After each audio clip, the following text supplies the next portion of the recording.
ఇక సీఎం యాదాద్రి పర్యటనకు సంబంధించిన అప్డేట్స్ మా ప్రతినిధి రాము అందిస్తారు. రాము చెప్పండి.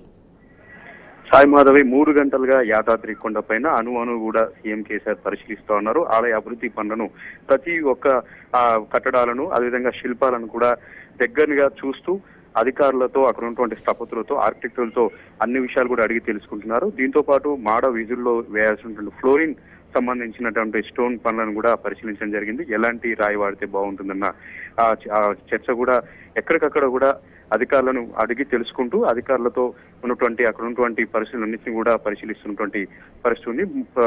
ఇక్కడికి రాగానే మొదట బాలాలయంలో పూజలు చేసిన అనంతరము గర్భగుడిలోకి వెళ్లి గర్భగుడిలో జరుగుతున్న మండపాలు, అష్టభుజ ప్రాకారాలు, మాడ వీధులు, గోపురాల నిర్మాణాలను చూసి చాలా సంతోషపడ్డారు. పనంతా కూడా చాలా సంతృప్తికరంగా జరుగుతుంది. ప్రధానంగా కృష్ణశిలలతో చేసినటువంటి పనులు చాలా అద్భుతంగా ఉన్నాయి, అబ్బురపరిచే విధంగా ఉన్నాయని కూడా వాళ్ళని అభినందించినటువంటి పరిస్థితి ఉంది. ఇక వచ్చిన తర్వాత శివాలయం సంబంధించినటువంటి నిర్మాణాలు, అదేవిధంగా ప్రసాద విక్రయ కేంద్రాలు, విష్ణు పుష్కరానికి సంబంధించిన పనులను కూడా పరిశీలించారు. ఆలయం చుట్టూత దాదాపు 15 ఎకరాల స్థలంలో నిర్మిస్తున్న ప్రతి కట్టడాలను, ప్రతి నిర్మాణాలను కూడా దగ్గరుండి పర్యవేక్షించారు. ఈ పర్యటన మొత్తంలో కూడా ఆర్కిటెక్ట్ ఆనంద్ సాయి, స్థపతులు వేలు సుందరరాజన్ ముందుండి నడిపిస్తా ఉన్నారు. అన్ని చోట్ల కూడా మ్యాపులతో, డిజైన్లతో ఎక్కడికక్కడ కూడా సీఎం కేసీఆర్ కి వివరిస్తూ ఇక్కడ ఈ నిర్మాణాలు వస్తాయి, ఇంకా కొద్దిగా అసంపూర్తిగా ఉన్నాయి, ఇవి త్వరలో పూర్తవుతాయన్న ఒక విషయాలతో ఎప్పటికప్పుడు కూడా వివరిస్తూ పర్యటన ఆశాంతం కూడా ప్రస్తుతం కొనసాగుతూనే ఉంది. ప్రస్తుతం భోజన విరామం భోజనం చేయడానికి ప్రస్తుతం హరిత హోటల్ చేరుకున్నారు.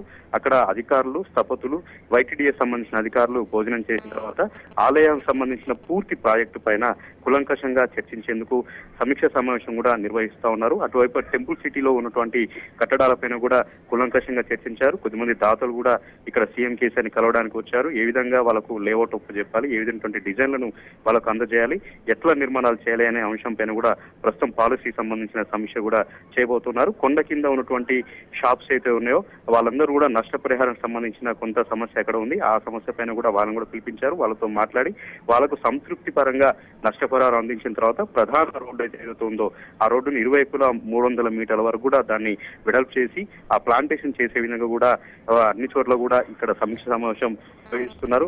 మొత్తంగా పర్యటన ఆశాంతం కూడా చాలా ఇంట్రెస్టింగ్ గా కొనసాగుతుంది. ఇంకా చాలా గొప్పగా చేయాలి, వీలైనంత త్వరగా ఆలయ అభివృద్ధి పనులను పూర్తి చేసి స్వయంభూల దర్శనానికి భక్తులకు అనుమతించాలన్న ఒక అంశం పైన కూడా చాలా చర్చ జరుగుతూ ఉంది. ప్రస్తుతం భక్తులు కూడా చాలా మంది వచ్చారు. బాలాలయంలో భక్తులకు ఎలాంటి ఇబ్బందులు కలగకుండానే సీఎం పర్యటనకు సంబంధించి కూడా అధికారులు ఎక్కడ ఇబ్బంది కలగకుండా కట్టుదిట్టమైనటువంటి ఏర్పాట్లు చేశారు.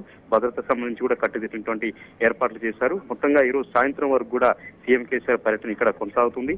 ఫైనల్ గా ఎట్లాంటి ముందుకు పోవాలి, ఇంకా ఏ విధంగా ముందుకు పోవాలి, మిగిలిన పనులను ఎంత లోపల పూర్తి చేయాలన్న దిశానిర్దేశం కూడా సీఎం కేసీఆర్ చేయబోతున్నారు. మొత్తంగా భక్తులైతే చాలా సంతోషపడుతున్నారు.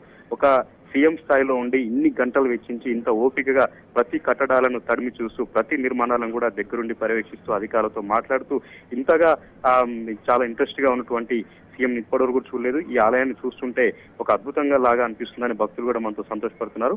మొత్తం మీద ఈరోజు సీఎం కేసీఆర్ పర్యటనతో యాదాద్రికి సంబంధించినటువంటి కట్టడాలు, నిర్మాణాలు, ఆ అభివృద్ధి పనులు మరింత ముందుకు పడతాయి. మరింత పురోగమించి వీలైనంత త్వరగా ఆ పనులను పూర్తి అవుతాయన్న సంతోషాన్ని అయితే భక్తులు వ్యక్తం చేస్తున్నారు. సాయి మాధవ్. రైట్ రాము, థ్యాంక్స్.